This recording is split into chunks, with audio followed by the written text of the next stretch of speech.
So I wandered around and talked to many of you and got really nervous, like, oh my gosh, I didn't prepare for, like, there's an elementary school art teacher and there's someone who's working at a school for deaf kids with special needs, and oh my gosh, my experience is teaching high school math. But the thing is, kids are kids, right? As I said to Wayne, they're all terrible. So I'm not going to act like I have all the answers. More than 9 years in the classroom myself, I had to think about classroom management every second of every day, whether, I wanted to or not. And if you're never going to go to a PD as a teacher where, like, suddenly they give you the magic bean that solves all of your problems. It's just, if anyone had that, we would all be using it already. So that's my disclaimer. I cannot guarantee that you guys will leave this PD and you'll start your school year and you'll never have a classroom management issue. That's just not realistic. We're all going to be continuing to learn through our whole careers, and that's what's really exciting about being a teacher. But with that said, I do have some tried and true methods that I'm going to introduce you guys to tonight. So while you were coming in, I asked that you had a packet, 3 Post-its, and a name tag. Looks like most of you are all set with that. With your Post-its, on one of them I wanted you to list a struggle you have with managing your physical classroom. On the second one, identifying one single behavior that you find challenging to manage. If the only thing you can think of is like David Garcia, like you could write that down, but no one else is going to know what that means. So if you could instead be like not being able to keep hands to yourself, that's better. And then a difficult time of day is, so like right before lunch. Don't tell me like 3rd period. I don't know what 3rd period is at your school. So I'll give you about 30 more seconds to finish that up. In case you were just wandering in. We are going to be sharing these.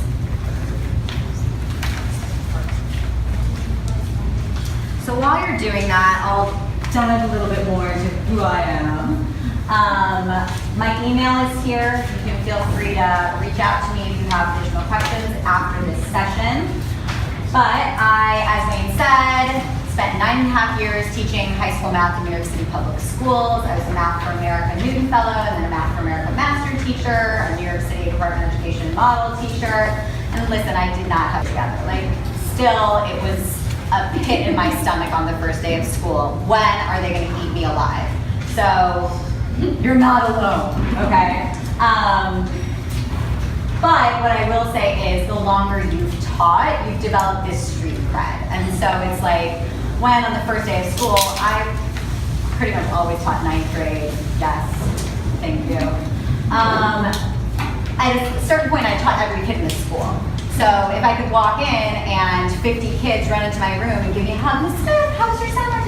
The younger kids see that and it gives you a little bit more street cred. So hang in there, stick with your school, it really does make a difference.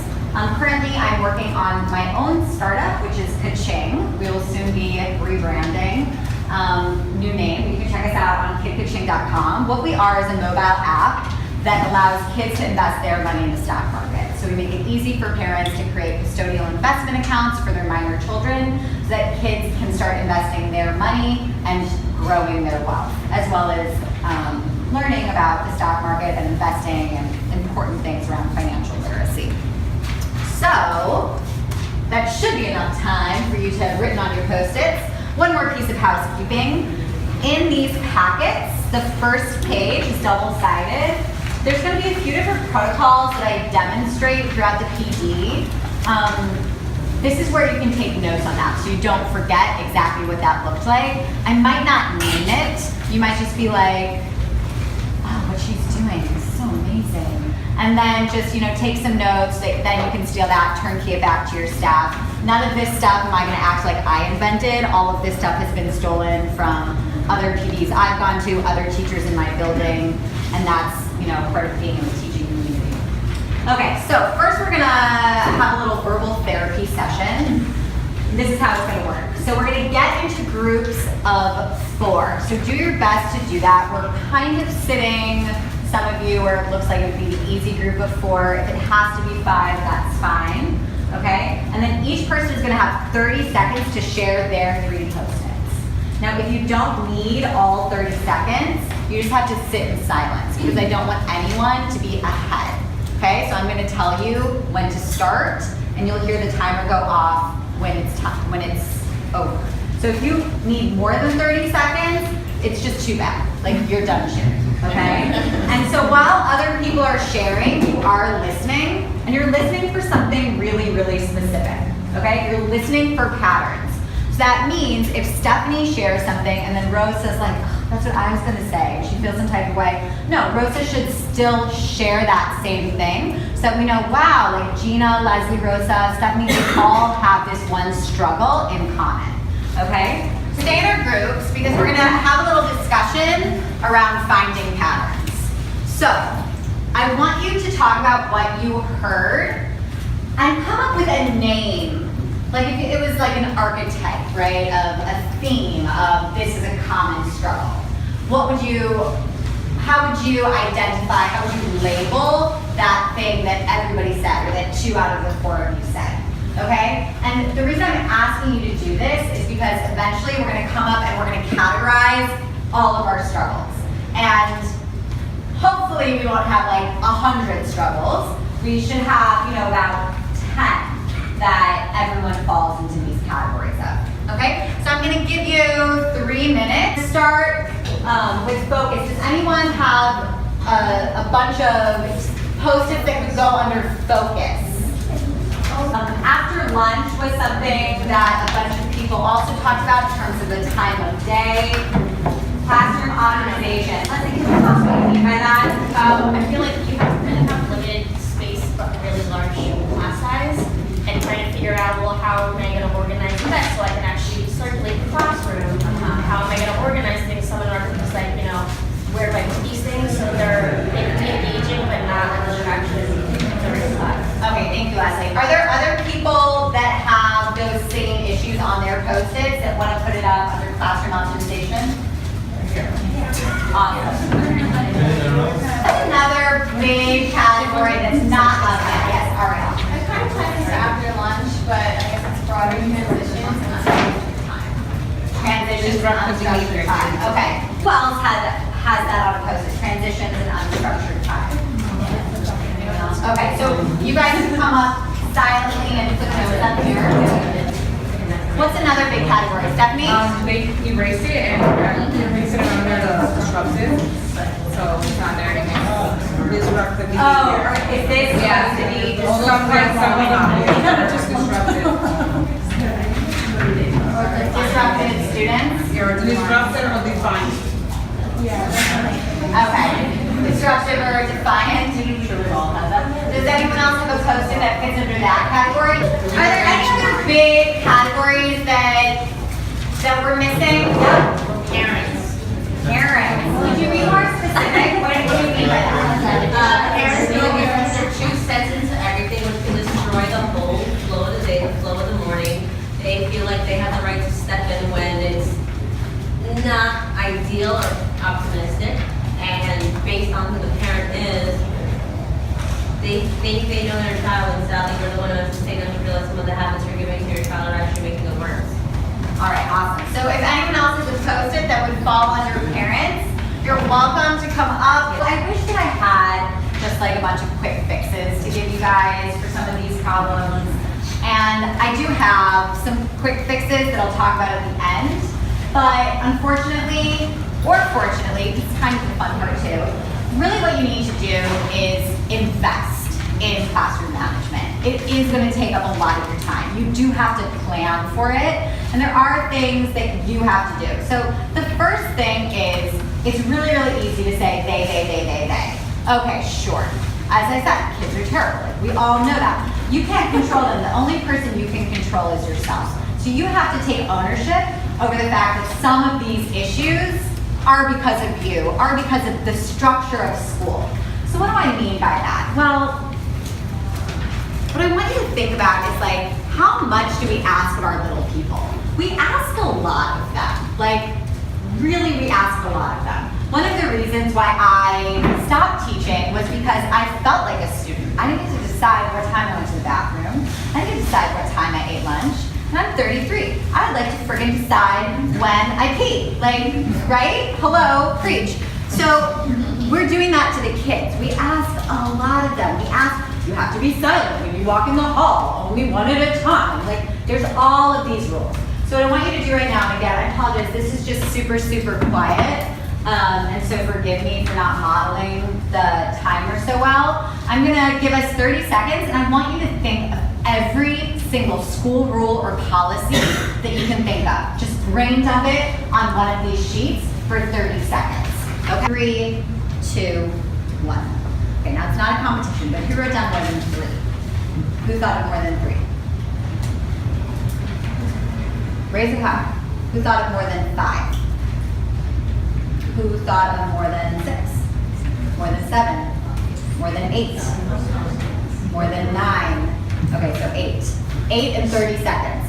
Okay, so all of these are withdrawals, okay? So a relationship consists of deposits and withdrawals. You give and you take. And so a lot of you guys wrote, some timing things, like the end of the day is really challenging, after lunch is really challenging.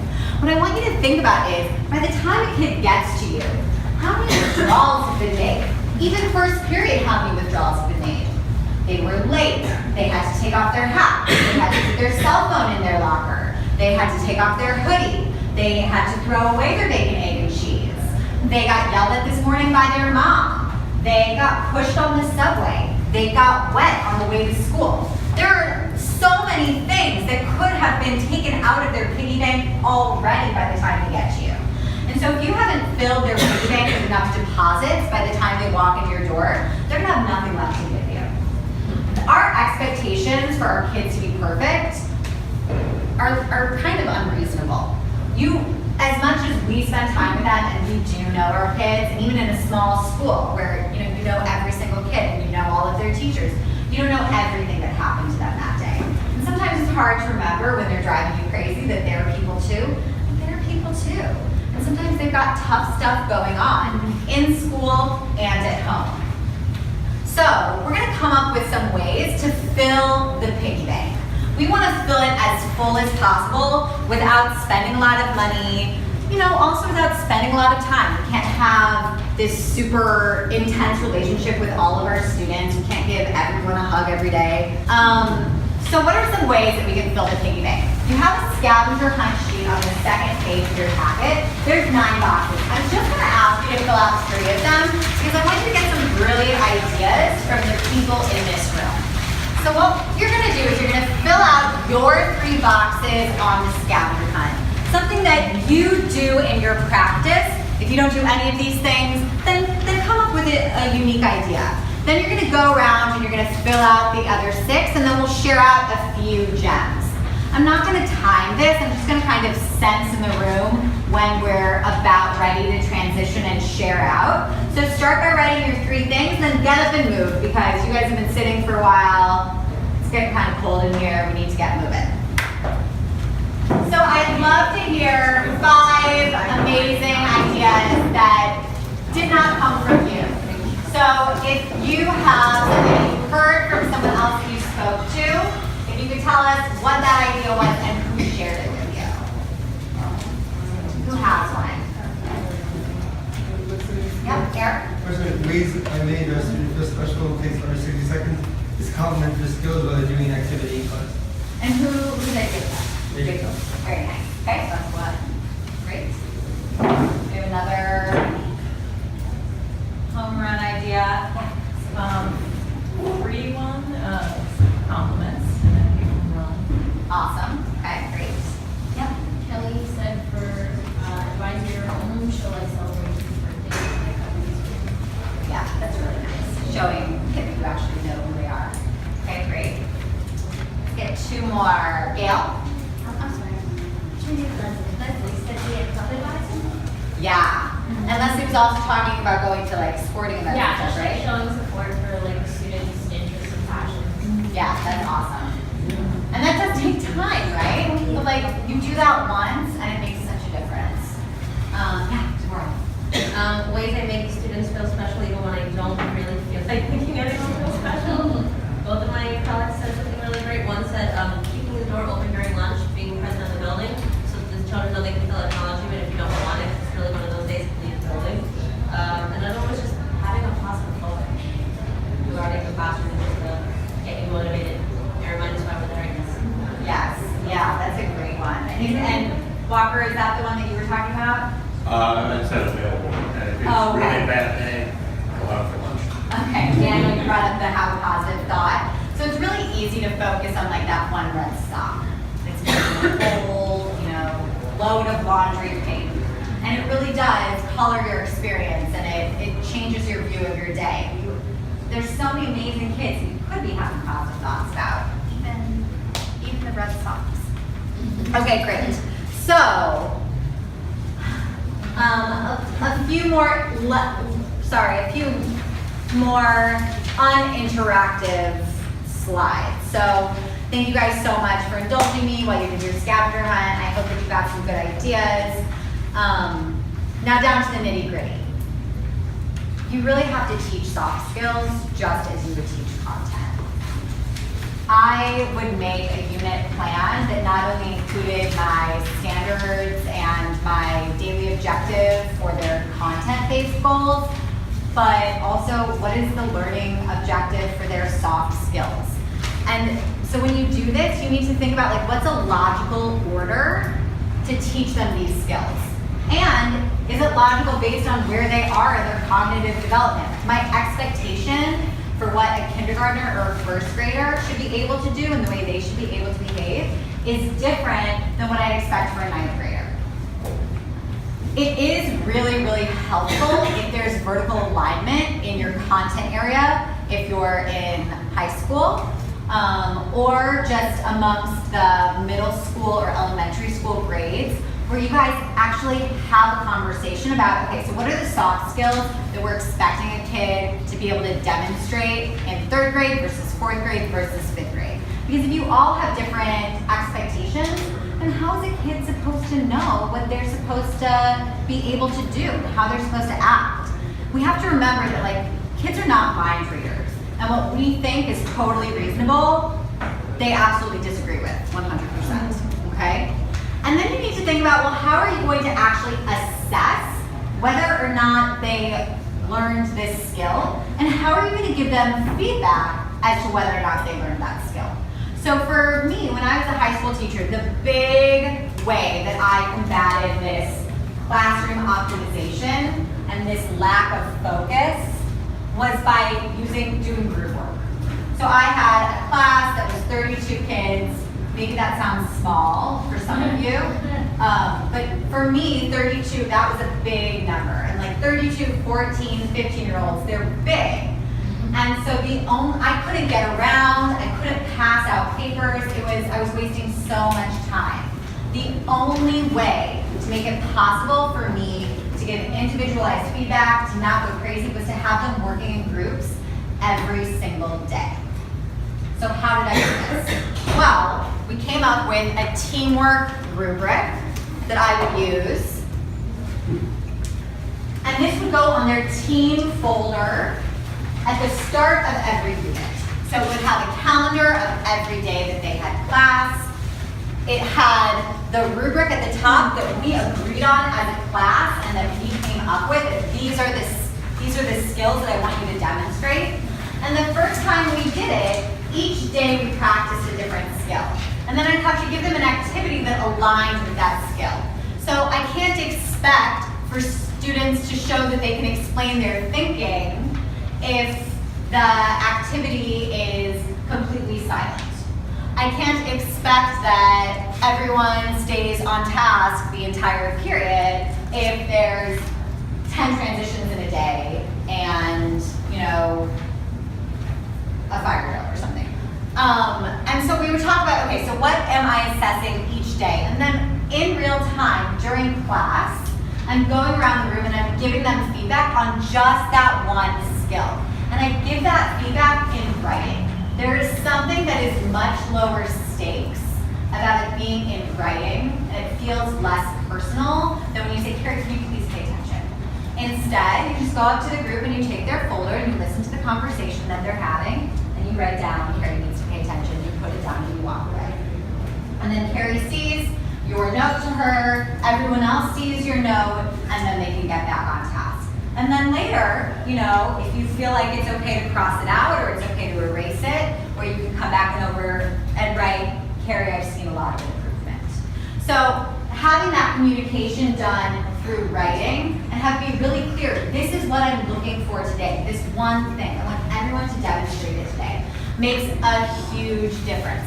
And when you write it out like this, you also realize like withdrawal, withdrawal, withdrawal, withdrawal, withdrawal, withdrawal. What deposit did I make? Like, oh, you got to learn some math today. You're welcome. You know, like that's not really a great deposit for some kids, crazy ones. So it really puts it in perspective. Like we all probably didn't even do this whole session, right? Like every one of these things. We all flubbed up at some point. The other thing that I do before I introduce group work is I get the older kids to help me out. So again, I talked about earning this street cred and using peer pressure to get kids on your side. That is a hugely successful endeavor. Even if you're a new teacher, if you can somehow get the older kids to help you out with showing the younger kids, these are the expectations in our school, these are the expectations in this class, it makes such a difference for them to share that rather than you just expecting that of them or you telling them that. So every year what I would do is I would have the senior kids make a group work video for my students. And the fact that we're videoing our students. So some people get really nervous about videotaping their students. You obviously need to make sure that that's okay in your school community. We have our students sign a blanket photo release at the beginning of the school year, so I feel very comfortable filming them.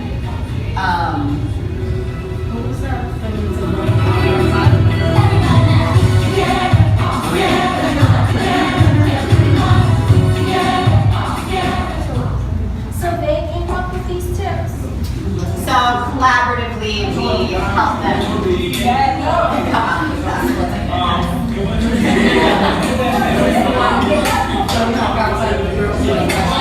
So they should talk. We're doing now. I think this guy's doing the non-nutrition. This is my kid's favorite part of the video, obviously.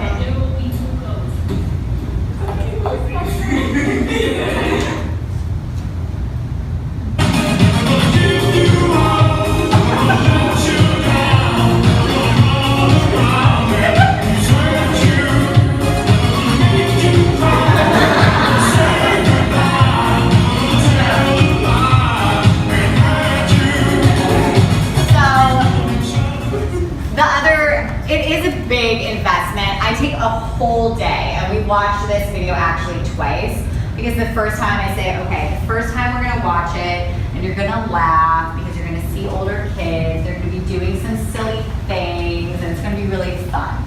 And then we're gonna watch it a second time. The second time you watch it, you can still laugh, you can still have fun, but I really want you to pay attention to what you're seeing.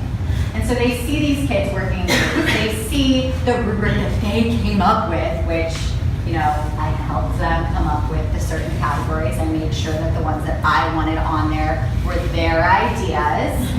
And they're seeing, oh, well, this is what it looks like. This is a visual cue. They're seeing that the other kids got filmed doing this. So now they're much more comfortable with this structure.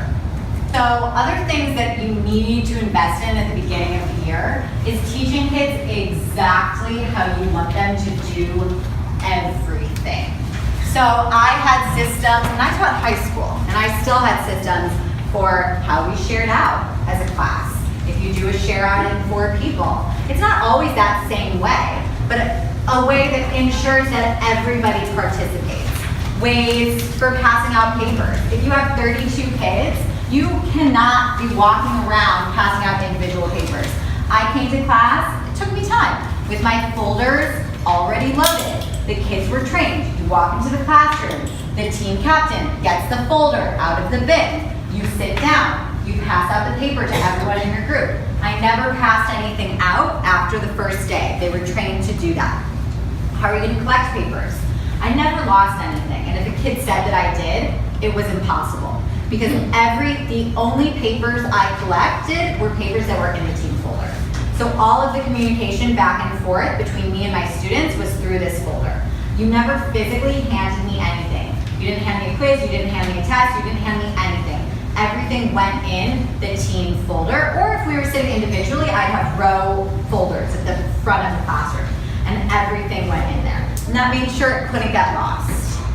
Moving desks. So I didn't do a great job demonstrating this here, but another thing that I would take almost a full day during the beginning of the school year is to teach them how to move the desks from sitting like this, move them into groups of 2, move them into groups of 3, move them into groups of 4. We'd have races against the other sections. I'd time them. The class that could do it the fastest and all end up in their seats in silence would get donuts. And let me tell you, the 9th graders take this really seriously. They are ready to do it. And it makes it so much easier after you train them to do it once, then it saves you time for the entire year. When a principal comes in and sees you doing that, they're like, oh, Ms. Smith has her shit together. I was like, don't look at my region scores. And I talked a little bit about this, like entering the classroom, right? The first thing you do, the team captain grabs the folder. I got a little bit more lax with this. At the end of my career, some kids would come in and pass out everyone's folder. So it was waiting for them, not technically the right way to do it, but, you know, they were taking some initiative. And of course, exiting the classroom. So class does not end when the bell rings. Class ends when you are dismissed by me. That is something that in your school culture could be really, really challenging. I did once try to keep a class so late that my principal came in and kind of undermined my authority. That was embarrassing. And I should have had a better plan, so that was my bad. But it's really, really important that your kids wait until you are done. You dismiss them, not the bell, okay? So some quick fixes, like I promised. Public shaming. Okay, so what I mean by this is, I don't actually mean publicly shaming your kids, but a little bit. So I live tweet my class a lot. And I wasn't actually on Twitter, I don't even know how to use Twitter. But I would have up on my smartboard a grid that had all of my group names or numbers or row numbers, and then I'd walk around and I'd listen for really smart things that kids were saying, and I'd go up and I'd type them and they'd appear on the board in green. And then if I saw that Rosa was off task, I might just write in red, Rosa off task, or group 3 off task. And not say anything to them, it's on the board, and when they get back on task, I'll delete it. But again, I'm not addressing anything verbally. I'm just writing it down. I saw it, I'm moving on. You're not wasting my time and you're not taking time away from me helping Carrie or me helping Karen, you know, any number of things. In some class or school cultures, this wouldn't be acceptable, but when we're teaching group work, and then sometimes again, like at the end or middle of the school year, if they need a refresher, I'll actually videotape them working in groups. And then at the end of class, I'll save 5 or 10 minutes and we'll watch the video and analyze it as a class. So say, why do you think I filmed this?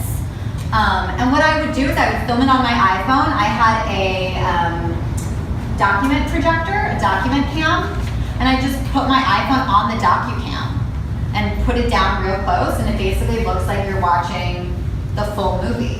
And I plug it into my speakers, and it would either be we were watching it because the group was having a really amazing conversation, they were super on task, or it was because, you know, May fell asleep. That's why we watched it. And then it's captured on film, so when I have a conversation with May's mom, we can look at that, and then that addresses that issue with the parent. Of course, right, like that could be a really sensitive thing with a parent, so you have to know your school culture and your school community.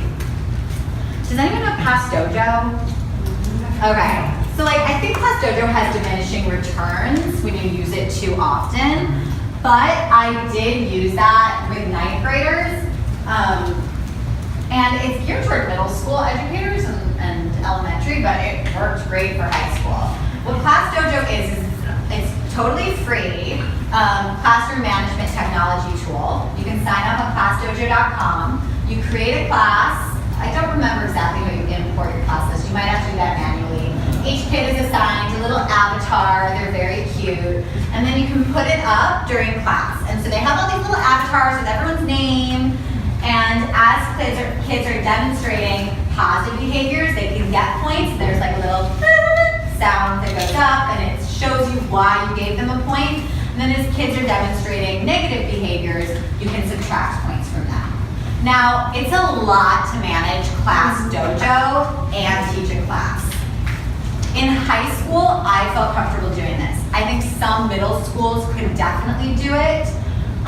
If you have a trusted student who's high enough status that they're confident that they're not going to be peer pressured by other people to give points or take points away, then I would let them be in charge of my class dojo for the day. And sometimes I'd even give that to a student that I knew had a lot of trouble focusing.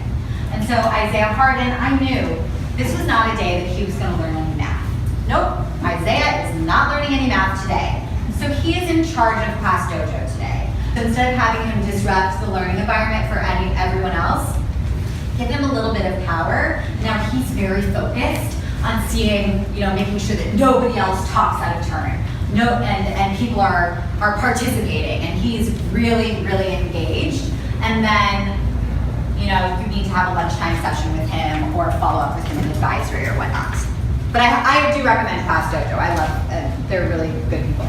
Bribery, not to be, underestimated. Again, my races that I did, whether it was like passing the papers or arranging the desks, timing them, pitting them against each other. Oh, section 2 did it under 1 minute. Can section 3 do it?